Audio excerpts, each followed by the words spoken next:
This is the week we've all been waiting for, week 11 of the high school football season in Tennessee. It's the end of the regular season, but in a way, it's also the start of the postseason. Teams wondering where they will go, who they will play for the first round, all of that will be answered this Friday night. We'll dive right in. Jeff Birchfield, Andrew Smith, Brian Woodson, and myself, J.D. Vaughn, your sports editor. We'll get to the action in just a minute, but first, a word from our loyal sponsor, Lazy J Farms Old Fashioned Butcher Shop. Lazy J Farms has been raising the finest cattle and all-natural pork for 3 generations on the family farm in Fall Branch. Their blonde Aquitaine herd offers a leaner, healthier, and more tasteful beef. And the butcher shop is local, farm to table, and 100% authentic. This is the way your grandfather shopped for meat, with steaks cut to order, quality assured, and ready to ship to your door. Open Thursday through Saturday on Bloomingdale Road in Kingsport. Come see us. Well, guys, this is it. It all comes down to this week. You know, for some teams, it's a chance to just finish strong in a disappointing year. For others, it's a chance to solidify their supremacy. Jeff, obviously, Science Hill, the number 8 ranked team in Class 6A, took care of business against Daniel Boone, and you were there, and obviously not a whole lot stat-wise, but that's because Science Hill took care of business in the first half. Yeah, I mean, they took most of their starters out, before halftime. Of course, Aiden Perry, he had a huge game, has returned to Daniel Boone, where he transferred from, had 77 yards and all, and a couple touchdowns in the first half. Baylor Necessary only carried the ball one time, but it's a 33-yard touchdown. Malik Anderson scored. Ian Mathis didn't score, but, still those 4 running backs combined for like 200 yards, and 4 touchdowns within, under a half of play. And they were dominant in that game as they've been all season. I know Necessary had 7 tackles. Cole Fleeman had 6 in their limited time on the field, but a very impressive showing for Science Hill once again. So in other words, there was no trap game, no looking ahead, nothing like that. No, not at all. And, Daniel Boone, to their credit, played very hard, scored a late touchdown. So, I know it's been a rough season for Boone, but, some positives for them as well, But Science Hill looks great, going into that showdown with Dobyns-Bennett this Friday night. Yeah. Speaking of not looking ahead, Dobyns-Bennett also not looking past David Crockett. Indians get the win 41-7. Austin Sykes was nearly perfect. He finished 9 of 10, and he threw for 4 touchdowns, all of those in the first half, of course. The starters did not play in the second half. It was 35-0 at the break. Ends up 41-7. None of his passes touched the ground. The only pass he didn't complete was an interception to Marquise Carrier of David Crockett, his 4th of the season, after, of course, missing his freshman year with an ACL injury. Tegan Begley goes for a $130 and a touchdown. Dylan Murray, once again a senior, scores the opening touchdown. Second straight week he's done that after having no touchdown catches this year prior to last week. Rome Pruitt catches a deep ball from Austin Sykes for another touchdown. Jalen Thomas catches a little quick out. Peyton Franklin catches a fade route. And the backup running back, Emmett Starnes, he scores in the second half, gets the final touchdown. Jody Christian was right. LaMarcus Dunn was indeed a factor. He had 7 catches for 106 yards, including a late touchdown from quarterback A.J. Wynn, but the line of scrimmage just dominated by Dobyns-Bennett. Look no further than the rushing department, 223-19. So, no trap game. Now Jeff, Science Hill, and Dobyns-Bennett can both look ahead to this week's game at ETSU, and we will get to that in just a minute. But Andrew, you were also at ETSU, speaking of that, for the Clash for Compassion this past week, a couple of Carter County games.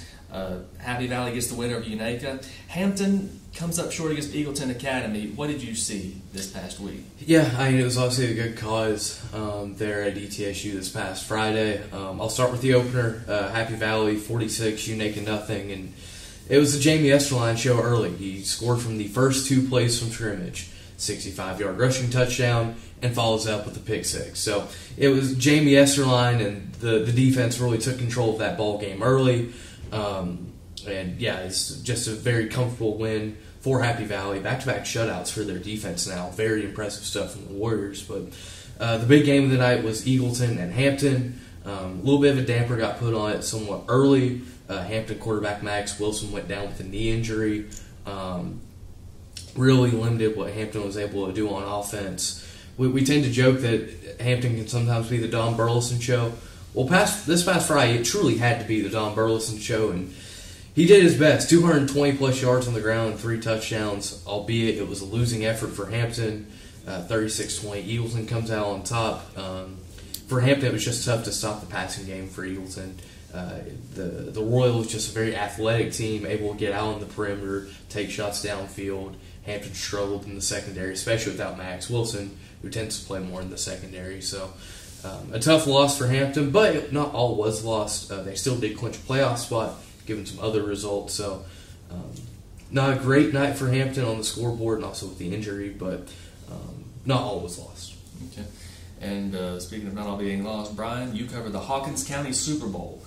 Your first experience, I think, covering that game. Keelan Relaford, did his best to keep Volunteer in it, but Landon Jeffers and the Chiefs just too much. So what can you say about the Chiefs Friday night? It was 28-23 early in the fourth quarter, and you could tell that Cherokee fans, students were getting a little nervous. You could tell that I was on the field, but then Jeffers is such a talented quarterback, and also his offensive line really pushing people around. Did a great job in it, and they had a couple of long drives. He ran for a touchdown, threw for a touchdown in those last 2 drives. Hayden Hooks had one of those. He ran for 3 touchdowns. He had a heck of a game, and so they were finally able to get one turnover near the end of the game to kind of stop Relaford. But he's really talented too. It was a fun game, and Cherokee got to the 6-win mark for the first time since 2019, and really have a pretty good team. And if they can win this week, it'll be the first time they've reached 7 since 2004. So it's been a heck of a year for Cherokee, and they were really thrilled after the game, and they were talking to us so positive. It's good to see. I know that program struggled through the years, and of course Volunteers struggling too to get some wins, but they got a good kid in Rutherford, and they got some other young guys who might be good in the future. Cherokee, of course, will be the number 3 seed from Region 1 for the Class 4A playoffs. Cherokee's first playoff berth in 5 years, no less. Yeah. So the playoff drought comes to an end. Just a great year for the Chiefs. Unicoi County played twice in a 4-day stretch, I believe, and they get a pair of shutout wins. Jeff, just the Blue Devils kind of rolling right now. Yeah, very impressed for the Blue Devils. 48-0 Friday night over Chucky Doak, and then last night, which was Monday night, they ended up beating Hancock County 49-0, a make-up game from earlier in the season where they had a no contest against Happy Valley. Starters looked great in the little bit of time they played. Kobe Jones is always right on target. Their quarterback, Coda Cutlup, with the touchdown reception. Very first offensive play from scrimmage. I know Branson Saltz takes it 81 yards and goes to the house, as they say, and then the backups look very good too, especially Gunnar Peterson, that backup quarterback. He was on target. Brendan Hyder, another game where he come up with a big catch or two. So Unicoi County got a lot of things accomplished last night. They got that extra win, which they thought they might need. Ended up they didn't because Johnson County lost to Holston like last week. But they got that extra win, the extra game, got a nice little tune-up for the Johnson County game, and got their starters rested, got out of there with no one hurt. Yep. Speaking of tune-ups, Tennessee High getting ready for the postseason coming up. How about the Vikings? 5 straight wins, 7-2 overall record. Tennessee High this week takes care of West Ridge 37-14. Trent Dowdell goes for 132 yards, 2 touchdowns, makes 5 tackles on defense. Elijah Plumbar, 65 yards, 2 touchdowns, and the quarterback Turner Elliott, or at least the part-time quarterback Turner Elliott, 71 yards and a touchdown. The Vikings defense holds West Ridge to 143 yards total. So just that Viking defense getting it done. West Ridge got 61 yards from Sam Perry, 81 passing from Trey Frazier. Ethan Amix and Frazier, they both run for touchdowns, but it's too little too late. And maybe a little rivalry developing here between Tennessee High and West Ridge. West Ridge, obviously the new school, so it's got to take some time to develop, but maybe some carryover there from the previous Sullivan County schools. Andrew, of course, Twin Springs goes to Hancock County, gets the win. But for the first time in a decade, Cloudland will not be home for the first round. Yeah, it feels weird to think about. Cloudland known as this powerhouse in single A, and they fall yet again. North Green 24, Cloudland 22. Cloudland had a 5-game win streak in that series up until Friday night. And it was just a battle of the running backs, really, up on top of the Roan. hard to expect otherwise, especially from Cloudland. Grayson Cole, 220 yards and 3 scores.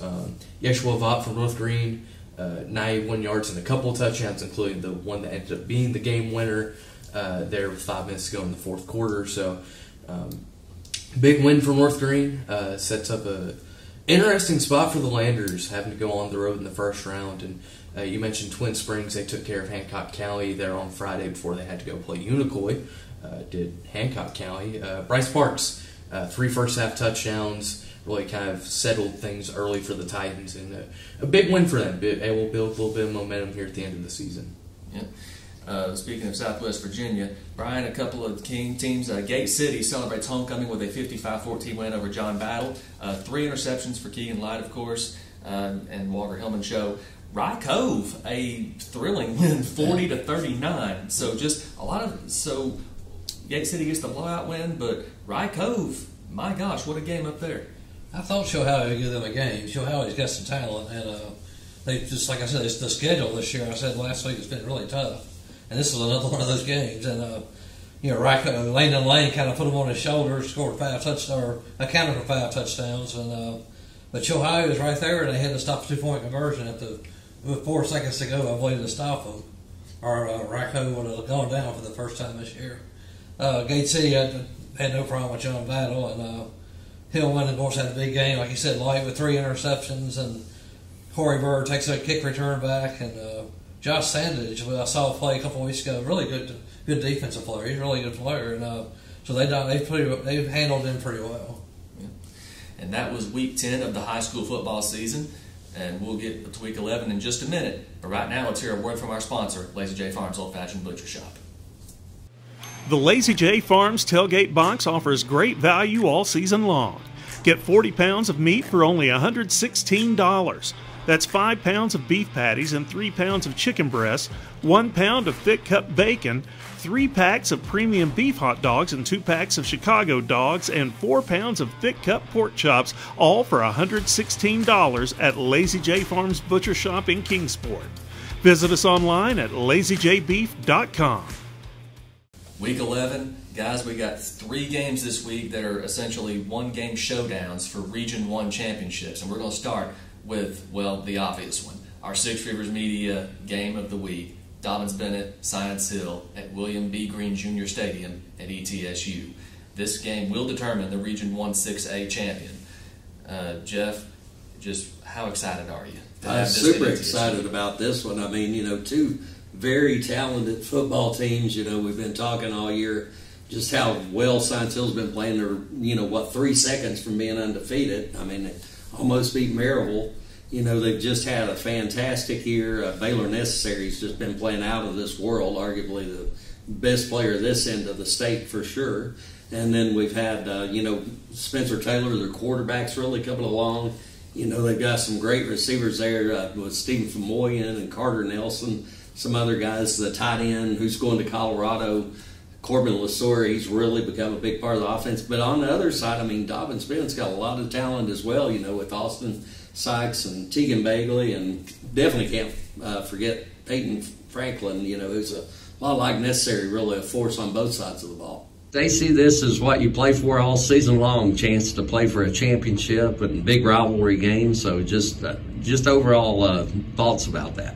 It can't get any better than this. I mean, it really can't. It's this game has been the most exciting game since I've been coaching football for me and our coaching staff and also our kids here in Kingsport and Johnson City. This is important to both cities, but we've had some wonderful games going all the way back to 2012 when we lost a nail biter over there, when probably the best experience I've ever had in football. Had over 10,000 people in J. Fred.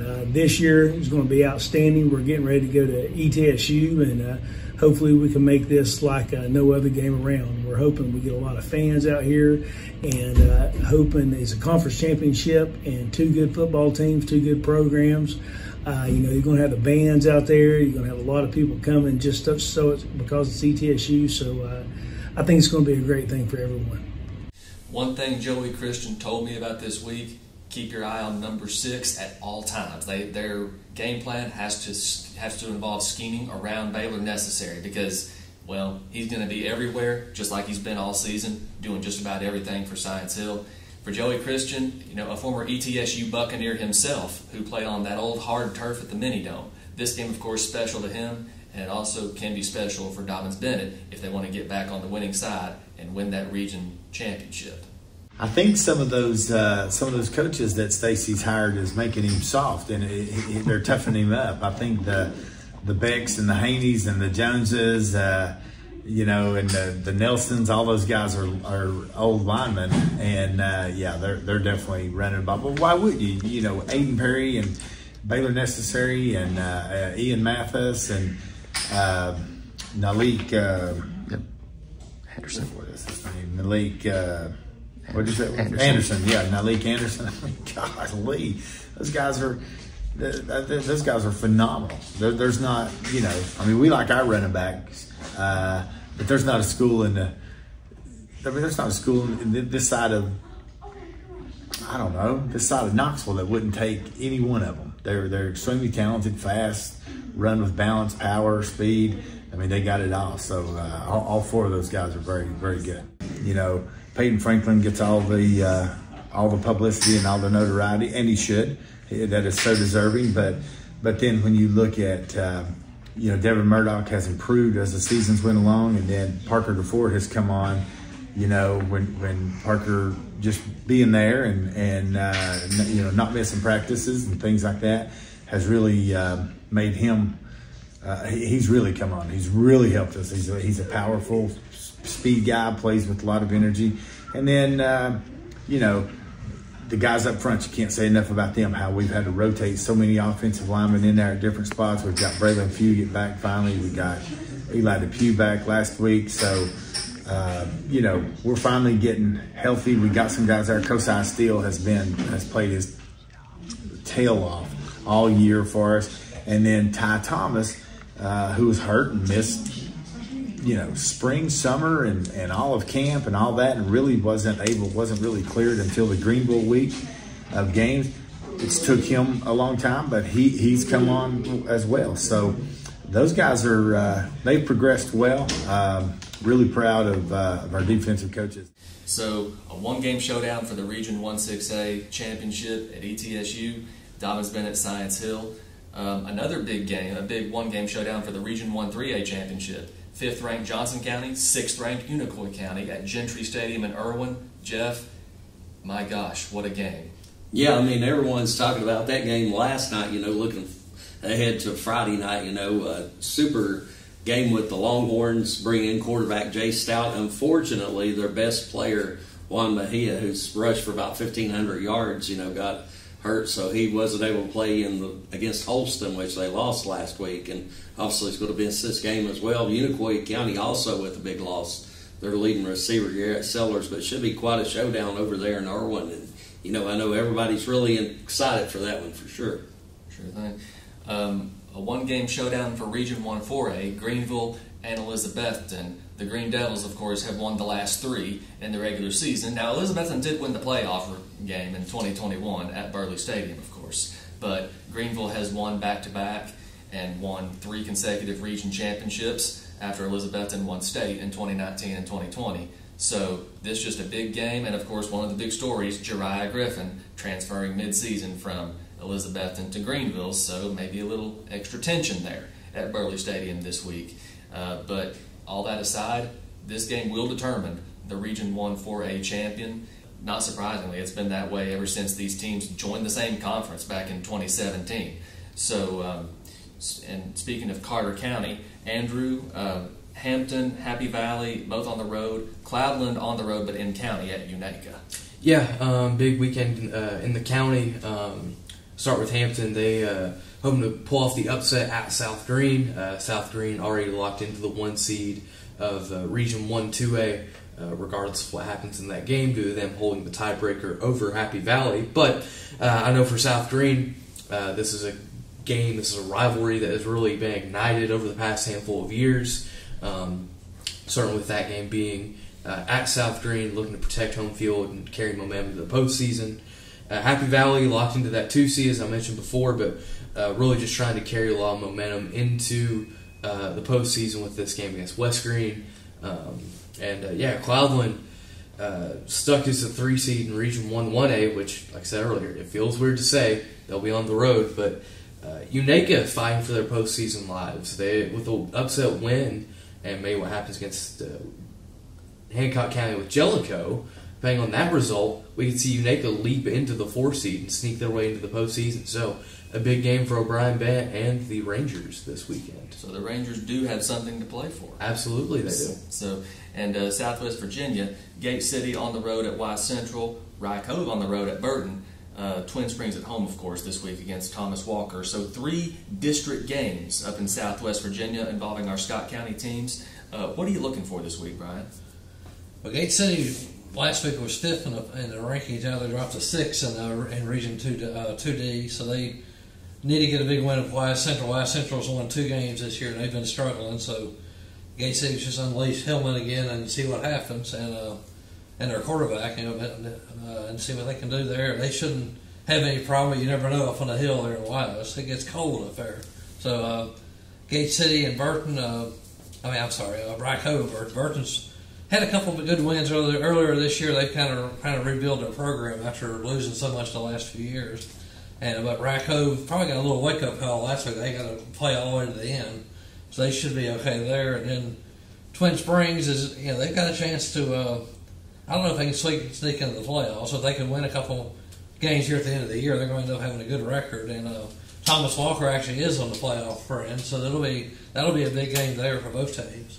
So where will you go? Who will you play? You'll probably find out after this week in Northeast Tennessee anyway. Southwest Virginia, of course, the following week. They're a week behind Tennessee. But a lot of questions going to be answered this week. That'll wrap us up for the 11th episode of the Six Rivers Media Sports Huddle.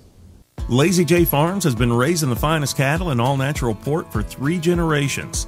Our blonde Aquitaine herd offers a leaner, healthier, and more tasteful beef that ships from our store directly to your freezer. This is the way your grandfather shot for meat, only now we wrap it, seal it, and send it right to your door. We have plenty of options to pick from, and they're all fresh and natural. Just visit our website at lazyjbeef.com and choose your package. We'll get it straight to you.